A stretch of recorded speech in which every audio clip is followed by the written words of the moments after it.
I've never been before. You will find me on the tiles, you will find me wreathed in smiles. I'm going to get so lit up, I'll be visible for miles. I'm going to get lit up when the lights go up in London. Lit up when the lights go up again. And I only know those two lines.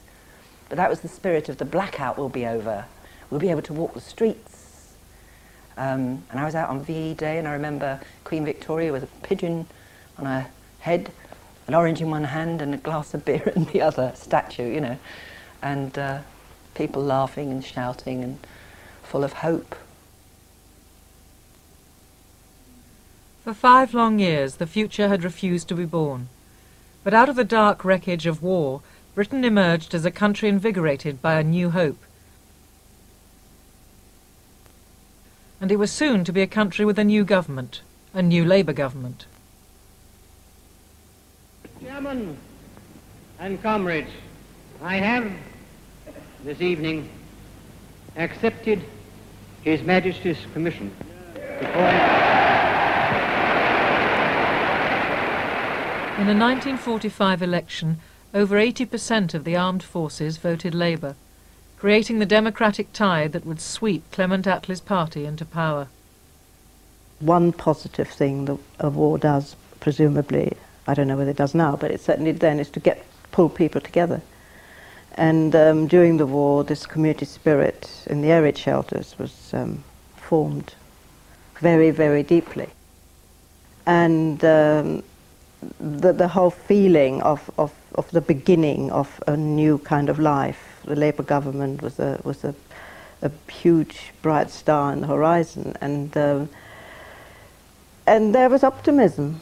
There was an atmosphere amongst the working people of this is at long last the Jerusalem that they were certainly promised after the last war, the First World War, and it really was going to be their world this time.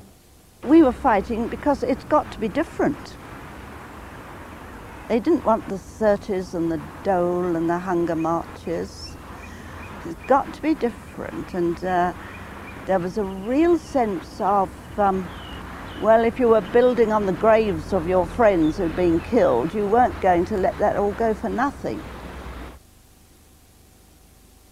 The new Labour government faced many tests. Perhaps the most basic and most challenging of them all was to give the people of Britain decent homes to live in. There'll be bluebirds over the white cliffs of Dover. Tomorrow, just you wait and see. There'll be tears and laughter and peace ever after. Tomorrow, just you wait and see. The shepherd will tend his sheep, the valley will bloom again, and Jimmy will go to sleep in his own little room again. There'll be bluebirds over the white cliffs of Dover. Tomorrow, just you wait and see.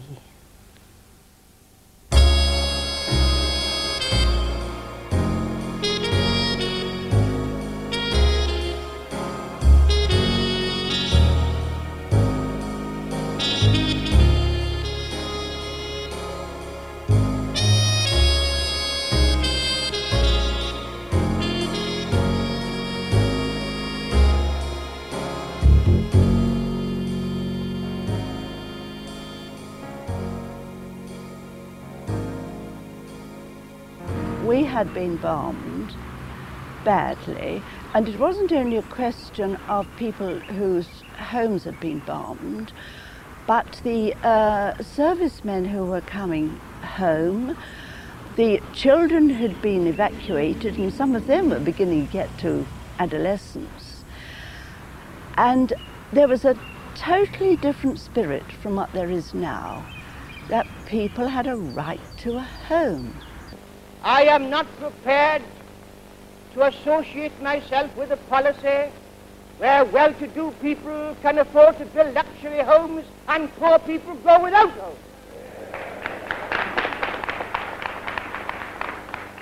And therefore, houses had to be built to rent and not to sell, because it doesn't seem to have dawned upon some people in this country that the vast majority of us can't afford to buy a house. A land fit for heroes and a right to a home. An old idea for a brave new world. But over 3.5 million victorious troops were returning to the cruel real world of post-war Britain. There were 1 million slums due for destruction. Over 3 million existing homes had no toilet. Nearly 500,000 houses had been destroyed or made uninhabitable through bombing. Rationing was at its height, and essential building materials were in short supply.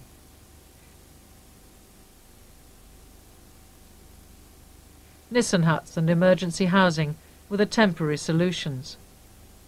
But these ugly structures were to long outstay their welcome as sufficient permanent housing failed to materialise. Although Bevan's speeches on the housing problem remained optimistic, it was increasingly clear that his party's promises could not be fulfilled. Ever more desperate people took desperate measures. I think there was a lot of upheaval in when people were coming back to settle down again. Conflict in finding places to live, how to live, where to settle. Now a story from Scunthorpe in Lincolnshire, which Movietone presents without prejudice or comment. This is a disused military gun site which has been taken over by people urgently needing somewhere decent to live. I understand there are about 2,000 families at Scunthorpe awaiting homes. Some of these squatters, you might call them, have apparently taken the law into their own hands. A committee has been formed by these people under the chairmanship of the first resident. We take the view that any right-minded men would agree with the action our desperation forced us to take. An infuriated and impotent government did its best to make squatting a label for lawlessness and anarchy. Despite this, squatting as a means of finding a home continued to grow. By the end of August 1946, over 1,000 army camps, from Scotland to Somerset, had been occupied by nearly 40,000 people. And Mrs. Clark, your husband, he's ex-serviceman? Yes, he had 5.5 years in the services. And why did you come here? Because we were all in one bedroom, 5 of us. I have 3 children and the eldest one's 13. And it wasn't right that she should be in the same bedroom as her daddy and I. We also had no sanitary arrangements and no lighting, and we had to carry our water 100 yards. To find out what you think about it, our reporters present an opinion poll. From the hundreds who gave their views on squatting, we bring these representative voices. I agree with it as a genuine case. I mean, say, ex-servicemen and all that, they want a decent place to come home to, don't they? What do you think about it? Well, on private property, I think it's all wrong, but on taking over army camps, I think they're entitled to. After all, they've had 6 years fighting in the army, they're entitled to a home, isn't it?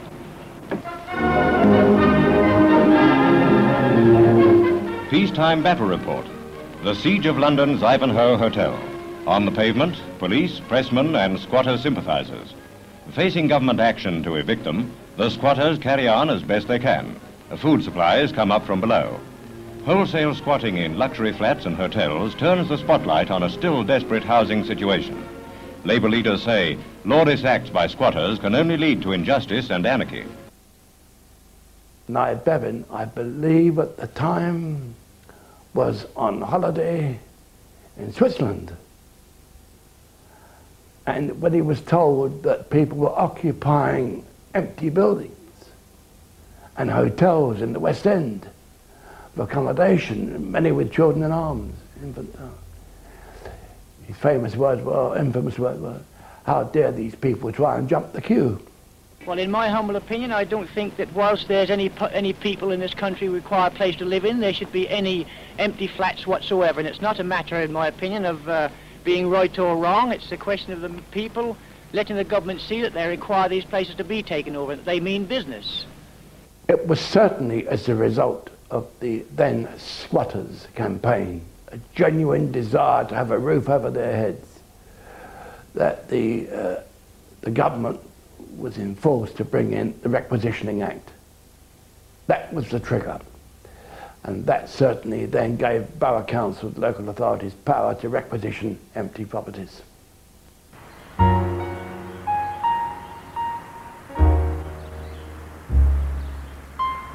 Requisitioning did more than open doors to empty houses.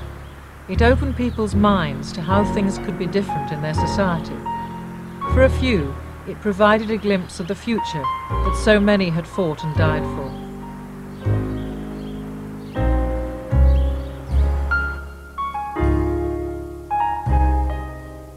Local authorities had the power to take over empty property. And in Holborn, where I was living at the time, in Montague Street actually, which runs alongside the British Museum, those houses had been hotels. And there they were, empty, and the council requisitioned them. They did a minimum amount of work in order to turn them quickly into housing units. And it must have been about 35 families that moved into those temporary flats. That was in 1947, and of course they were to be there until about 1954, 1955. It wasn't long before a kind of spontaneous community feeling arose. We had games, we had dancing in the hall, we had a newsletter that kept coming out every week telling people what was it all about, what was this and what was that and what was coming. And I think that got everybody together and sort of built up a community that was hard to knock down. We also had meetings of a more serious nature on housing, on education, on bringing up children, the best way to bring up children. They were evening meetings and they were always well attended. We would do those about every couple of months or so. We also opened a boys' club, which was open every night of the week. We had a washing machine, which people had never had in their own homes in those days at all. So we developed a rota for people to do their washing, and the cooperation between people brought them again closer together. And it was a wonderful thing. It was an atmosphere which I have never experienced before or since, because it was not competitive in any way. We in Montague Street formed a tenants association which became so successful that people from all over the borough were applying to join. And we were very fortunate in Montague Street because one of the houses, which had been a hotel, had an enormous dining room. And that was vacant. It was just standing there and doing nothing. We appealed to the council for use of this dining room, and there was the base for a very successful community association. The Tenants Association was the backbone of the community, and that's what got everybody together, no matter what nationality. African, Chinese, Irish, German, Jewish, and of course London Cockneys, a few businessmen, an incredible mixture of people who got on so well together.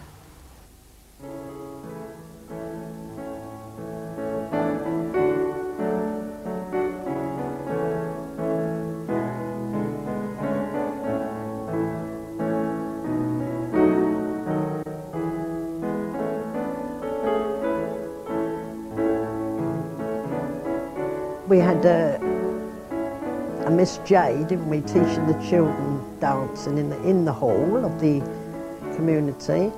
And how many was there? 7 of us, mums, that decided we'd go to the dancing classes, and Miss J taught us the can-can. We made our own dresses, with those beautiful black dresses with the lovely colours underneath, yellows and bright green and red, orange, and the kids loved us. That's my mum. That's what Hayden used to say. That was wonderful.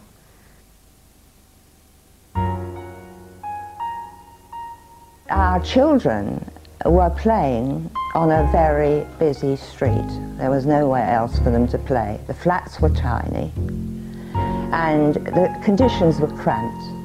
So the kids were on the doorsteps and in the street and so on. And we'd looked at this garden many times and thought, we really ought to have that garden. It's doing nothing. And then came the sad day when a child was run over by a taxi. And it was a horrendous situation and very sad. And from that moment on, the Tenants Association went into action to try and get that garden.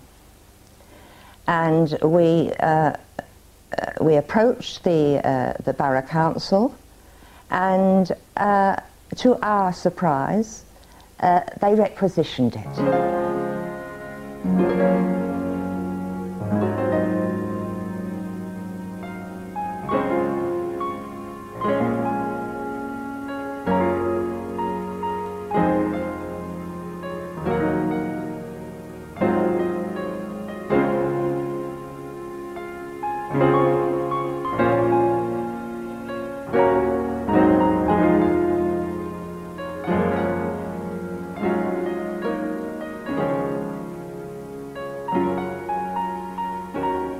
Those who had children used to stay home and do their turn in the garden watching the children. Didn't we? We had a rota, duty rota, that the mothers that didn't work used to sit and watch the children in the garden.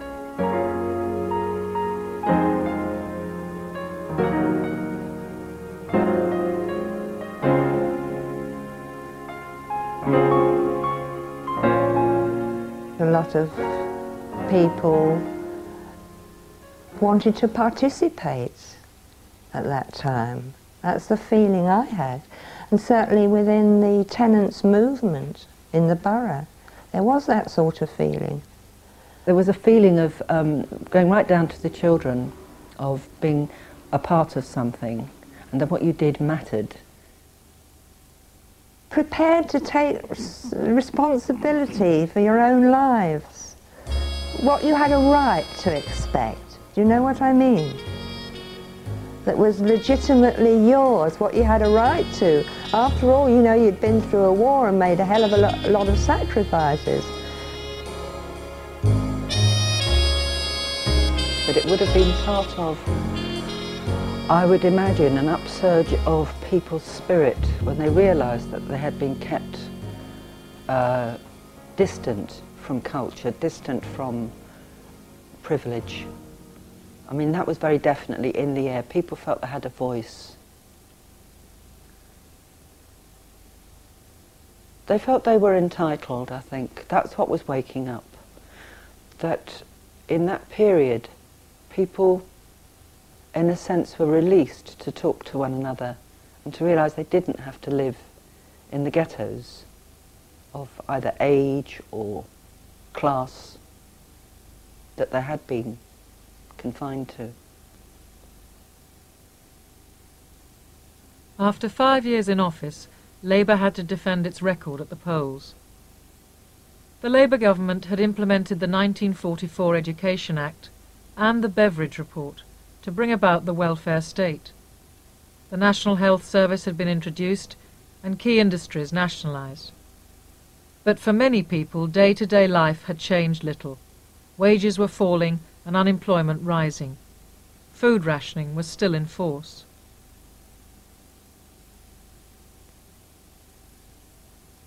The reforming impetus had been lost, and discontent with the speed of reconstruction was reflected in a swing away from Labour, resulting in a hung Parliament.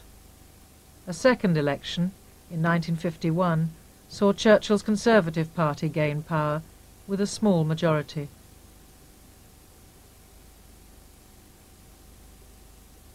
While many working class Tories went out and did their so-called duty and voted Tory, many Labour supporters, as I can reflect back in our own borough and certainly all over London, the pattern proved that they stayed at home and abstained rather than go to the ballot box, saying in effect that there won't be much difference between this Labour government now and a new Tory government. But there were some clear ideological differences between the parties. For Conservatives, private property was sacrosanct. Their solution to the housing problem was twofold: increase the private sector and, in the public sector, put quantity before quality. Nye Bevan, when he was Minister of Local Government and Housing, he wanted to have a lavatory upstairs and downstairs, so that when the children came in from the garden, or father came home from the coal pits, all dirty, they didn't have to go upstairs and dirty the place. And I can remember Nye saying, well, you know, well-to-do people often have 2 toilets. Well, Macmillan crossed that out and said that was an extravagance. And if we put 2 toilets in every house, then we would have fewer houses. £4,000 produces 4 of these houses, less than the cost of 3 of the former houses. Therefore, the question that we must ask is, for the expenditure of £4,000, would you prefer to house 4 families in these excellent approved houses, or 3 families in a former type, in which case the 4th family will still be on the waiting list? Quicker to build, cheaper to rent.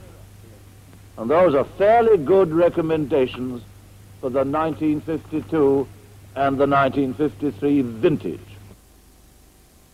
The Conservatives enjoyed an economy that was finally paying its wartime debts. The country was celebrating the coronation of a new queen. The country looked forward. The government returned to the altar of private property. Local councils were encouraged to press ahead with de-requisitioning. When we started, the television really started to come out, naturally, you need an aerial. So up onto the roof they went. Well, then the man from Bedford, The bailiff. bailiff from Montague Street, he used to come round, have a look at the place, make sure that no brickwork was being damaged, and of course he's gone up onto the roof and there's all the television aerials. And they threatened us that if we didn't take them down, we would all be fined £5. You weren't allowed to put your washing out onto the balcony. I could understand that because it does look unsightly if it's all hanging up high, but it wasn't, because there was a rather thick railings and you could not, you couldn't see it. Not really. They just didn't want us because... Well, it was a hotel, wasn't it, opposite? Yeah, they used to complain because they didn't want ordinary people living in requisitioned property opposite, because I think they thought that it lowered the tone. The hotels didn't like the noise of the children playing in the garden, and I think it's possibly them that started all the business with the garden. They probably applied to the Duke of Bedford saying it was killing their trade or something, because the people didn't want noisy children playing in gardens.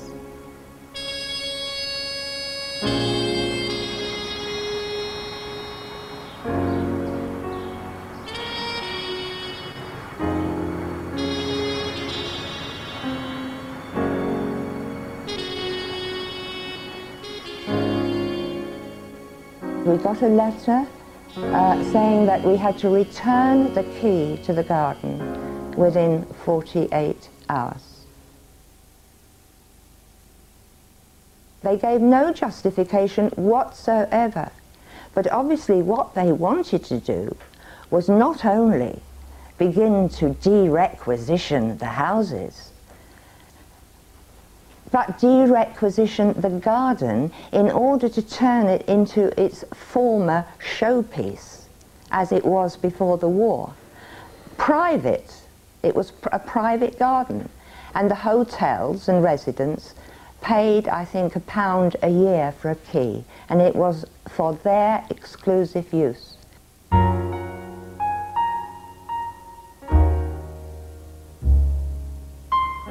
We called an emergency committee meeting, and we took a decision to refuse to return the key, because that would have meant the garden locked against the children. And by that time, of course, there were more children, because the little ones, the tiny ones, had grown bigger, and more children in between had been born. So anyway, we really did go into battle about this ultimatum to return the key.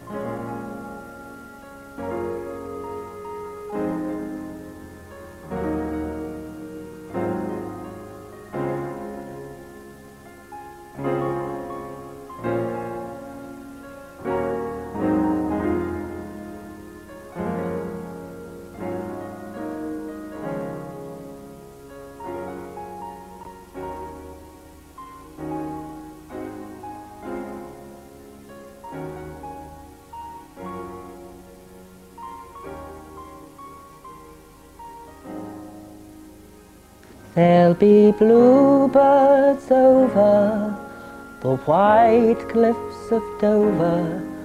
Tomorrow, just you wait and see.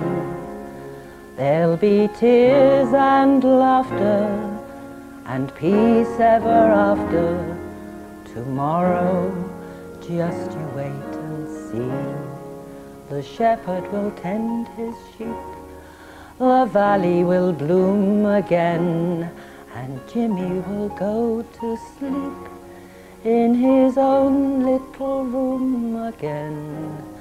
There'll be bluebirds over the white cliffs of Dover. Tomorrow, just you wait and see.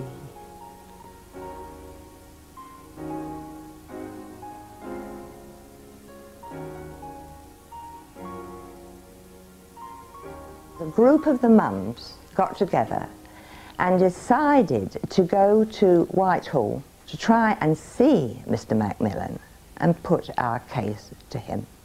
And we did that every day for a week. And to our utter amazement, on the very last day, an official emerged from the building and said, "Oh, are you the ladies from Montague Street?" "Yes." "Oh, do come in," he said. And we were ushered into a room, and there were two officials there, and we were told that Mr. Macmillan had agreed that we could have the garden for a further year. Within a year, most of the residents of Montague Street had left their requisitioned housing, and the garden was returned to the Bedford estate. It was the end of a small but important struggle.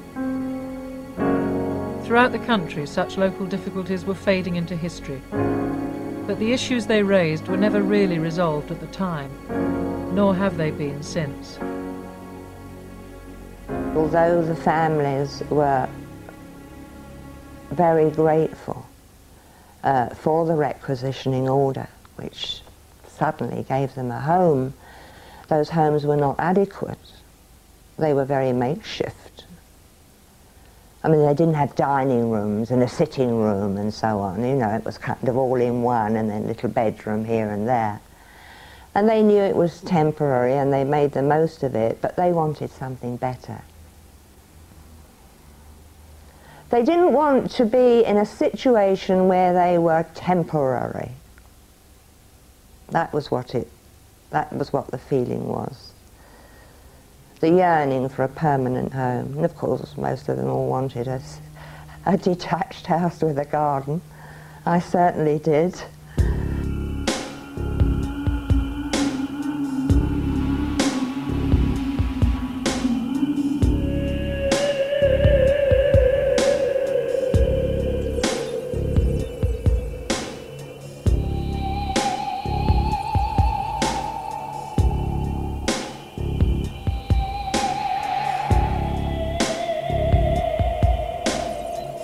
It was never as bad as it is now. Very few homeless before the war were slept on the embankment, on seats in the summer. But it was never, never, never as bad as it is now.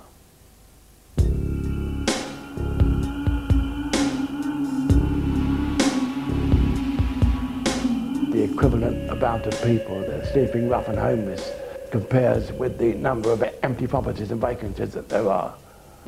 Well, really, what's stopping those people from embodying the spirit of the returned servicemen after the war in finding accommodation for their new young families in the hotels of Bloomsbury that were standing empty, and the other empty houses which forced the Labour government to carry out a requisitioning campaign.